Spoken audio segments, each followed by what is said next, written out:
Assalamualaikum warahmatullahi wabarakatuh. Selamat pagi semuanya. Kembali lagi bersama saya Berliana. Pada video kali ini kita akan membahas mengenai teks eksposisi. Ada yang sudah tahu apa itu teks eksposisi? Dahulu waktu SMP, kita sudah pernah belajar tentang teks eksposisi. Namun pada video kali ini kita akan membahasnya lebih dalam. Kalau kalian tidak ingat teks eksposisi itu seperti apa, kalian pasti pernah mengungkapkan pendapat tentang suatu hal. Misalnya, kalian ingin meminta handphone baru kepada orang tua kalian. Nah, di situ kalian akan memberikan pendapat kalian. Mengapa orang tua kalian harus memberikan handphone baru kepada kalian? Misalnya mungkin handphone kalian sudah rusak atau baterainya sudah tidak tahan lama atau mungkin sudah sering error. Nah, itu namanya kalian sedang mengungkapkan pendapat. Jadi, di kehidupan sehari-hari ini kita sudah sering melihat orang-orang mengemukakan pendapat. Contohnya seperti orang yang sedang membacakan berita di televisi, atau orang yang sedang berpidato, atau orang yang sedang berdebat. Nah, itu merupakan contoh-contoh kecil orang yang sedang mengemukakan pendapat. Apalagi di Indonesia ini, kebebasan berpendapat bagi masyarakat sudah dijamin oleh pemerintah. Dan kemajuan teknologi sudah memudahkan kita untuk bisa menyampaikan pendapat di berbagai platform media. Jadi kita semua sudah tahu ya, kalau eksposisi itu berisi pendapat seseorang dalam mengemukakan sesuatu. Jadi teks eksposisi adalah sebuah teks yang berisi pendapat atau argumen kita terhadap sesuatu agar pembaca mengetahui informasi apa yang ingin kita sampaikan. Nah, ciri-ciri teks eksposisi ini yaitu yang pertama, informatif. Informatif artinya dapat memberikan informasi kepada para pembaca. Ciri yang kedua adalah berdasarkan fakta. Jadi, ketika mengemukakan pendapat, kita harus menyampaikan fakta-fakta yang akurat, sesuai data, dan dapat dipertanggungjawabkan. Ciri yang ketiga adalah bersifat persuasif atau mengajak. Jadi dari pendapat yang kita sampaikan, diharapkan kita dapat mempengaruhi pembaca agar mau mengikuti apa yang kita sampaikan. Ciri yang keempat yaitu memakai bahasa yang baik dan benar sesuai ejaan. Atau dalam kata lain, kita harus menggunakan bahasa yang baku. Tentu saja dalam menyampaikan pendapat di teks eksposisi, kita harus memakai bahasa yang baku. Kita tidak dapat memakai bahasa yang kita gunakan sehari-hari dalam berkomunikasi bersama teman, karena bahasa sehari-hari yang kita pakai biasanya adalah bahasa non-formal. Atau mungkin kita biasa menggunakan kalimat-kalimat dengan singkatan. Kata-kata dengan singkatan itu tidak diperkenankan dalam teks eksposisi.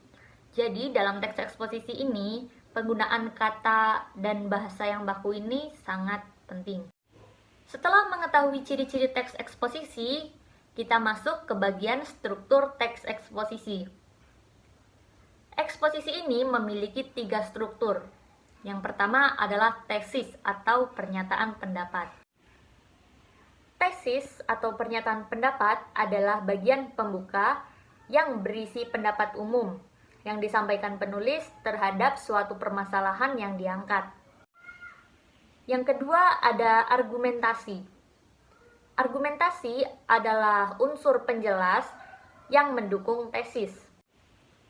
Argumentasi dapat berupa alasan logis, data hasil penelitian, ataupun fakta-fakta. Argumentasi yang baik mampu mendukung pendapat yang disampaikan penulis atau pembicara. Dan struktur yang ketiga adalah rekomendasi atau penegasan ulang. Penegasan ulang ini biasanya menegaskan kembali pendapat awal yang disampaikan oleh penulis, serta menambah kesimpulan atau rekomendasi atau saran terhadap permasalahan yang sedang dibicarakan. Selanjutnya, kita masuk ke kaidah kebahasaan yang terdapat dalam teks eksposisi. Jadi, kaidah kebahasaan ini adalah pembeda yang dapat membedakan teks eksposisi dengan teks-teks yang lain. Kaidah kebahasaan pertama dalam teks eksposisi adalah penggunaan pronomina persona. Apa itu pronomina persona? Pronomina adalah kata ganti. Persona adalah orang. Jadi, pronomina persona adalah kata ganti orang. Mengapa menggunakan pronomina persona dalam teks eksposisi? Karena penulis itu kan mengemukakan pendapat. Jadi, penulis atau pembicara biasanya menggunakan kata saya, kami, kita, Anda, dan sebagainya. Kaidah kebahasaan teks eksposisi yang kedua adalah penggunaan konjungsi. Konjungsi atau kata hubung ini bisa bermacam-macam.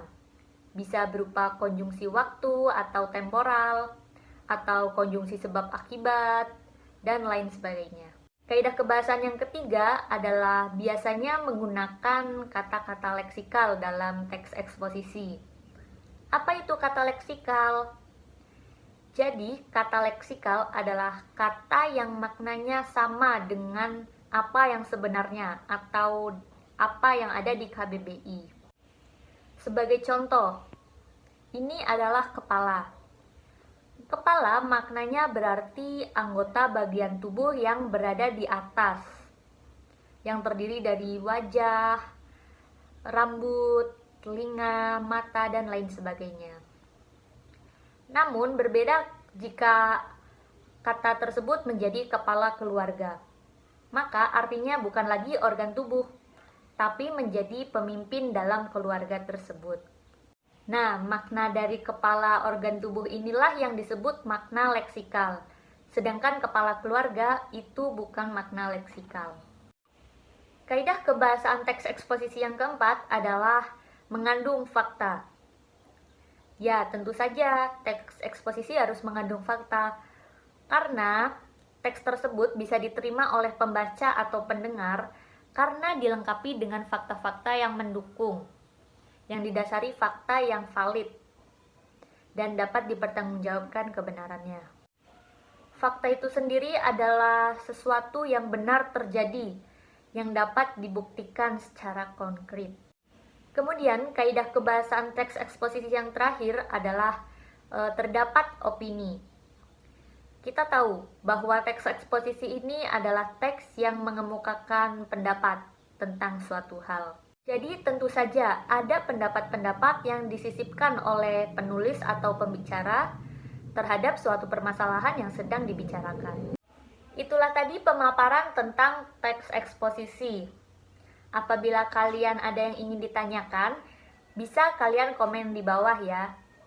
Jangan lupa untuk like, komen, dan subscribe. Sampai bertemu di video-video berikutnya. Selamat pagi dan selamat menjalankan aktivitas Anda kembali.